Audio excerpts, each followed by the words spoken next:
శ్రీమాత్రే నమః. ప్రేక్షక మిత్రులందరికీ కూడాను శుభాకాంక్షలు. సద్గురు జ్యోతిషాలయం వారి ఈ జ్యోతిషాస్త్ర రీత్యా ద్వాదశ రాశుల్లో ముందుగా మొట్టమొదటిది మేషరాశి.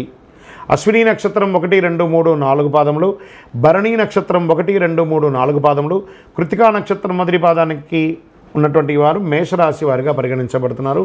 ఈ మార్చి నెల మీకు ఎలా ఉంటుంది చూద్దామా? మేషరాశి మిత్రులారా, ఇది మీకు ఒక మంచి నెలగా సూచించబడుతుంది. ఈ రాశి వారికి అధిపతి అయినటువంటి కుజుడు బలమైన స్థితిలో ఉన్నాడు.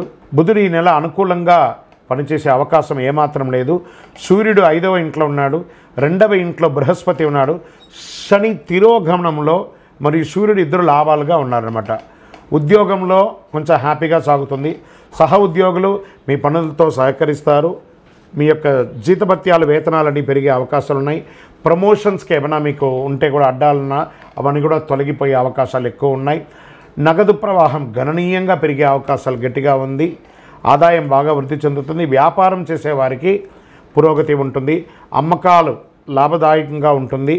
ప్రభుత్వం నుంచి మీరు ఆశించినటువంటి లైసెన్స్ కానీ పర్మిషన్స్ కానీ అవన్నీ కూడా వచ్చే అవకాశాలు ఉన్నాయి. మీ యొక్క బిజినెస్ని expansion of your business franchise మోడల్లోనో లేకపోతే వివిధ ప్రాంతాల్లోనో లేదా విదేశీయ వాణిజ్యం చేయాలనుకున్న వాళ్ళకి కూడా ఇది చాలా బాగా ఉంటుందని కూడా చెప్పచ్చు. రియల్ ఎస్టేట్ వ్యాపారం వారికి కూడా కలిసి వస్తుంది. ఇల్లు, భూమి మరియు ఇవన్నీ మీరు కొనుక్కునే అవకాశాలు ఉన్నాయి. లేదా గృహప్రవేశం లేదా భూమి పూజ చేసే యొక్క యోగం మీకు కలగబోతుందని కూడా చెప్పచ్చు. సమాజంలో ప్రముఖులు, ముఖ్యస్తుల యొక్క పరిచయాలు పెరుగుతాయి. ఆర్థిక వ్యవహారాల్లో చాలా అనుకూలంగా ఉంటుంది. సమాజంలో పలుకుబడి ఉన్న వాళ్ళతో మీరు కొన్ని పనులు సాధించుకుంటారు. చేపట్టిన పనులు అన్నింటిలోనూ విజయం సాధిస్తారు. కుటుంబ సభ్యులతో శుభకార్యాలకు వెళ్ళే అవకాశాలు ఉన్నాయి.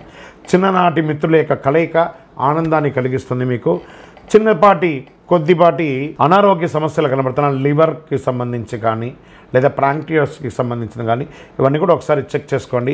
విద్యార్థులకి ఒక మంచి సమయం అని కూడా చెప్పచ్చు. ప్రేమ వ్యవహారంలో ఉన్న వాళ్ళకి ఇది ఒక సానుకూలమైనటువంటి సమయం వచ్చు. ఉద్యోగం కోసం ప్రయత్నం చేసే వాళ్ళకి ఇది ఒక మంచి సమయం. నూతనంగా వివాహం అవ్వాలి అనుకున్న వాళ్ళకి ఇది ఒక మంచి సమయంగా చెప్పచ్చు. ఆస్తి వివాదాలు, కోర్టు కేసులు ఏమైనా ఉంటే కూడా కొలికొచ్చే అవకాశాలు ఉన్నాయి. ఎన్నో రకాలైనటువంటి శుభవార్తలు వినే ఒక మంచి నెలగా ఉండొచ్చు. రాజకీయ నాయకులకి బలోపేతంగా ఉంటుంది. మీ యొక్క డాక్యుమెంట్స్ అంతా కూడా జాగ్రత్తగా చూసుకోండి. డ్రైవింగ్ చేసేటప్పుడు కాస్త బాగా జాగ్రత్తగా ఉండాలి.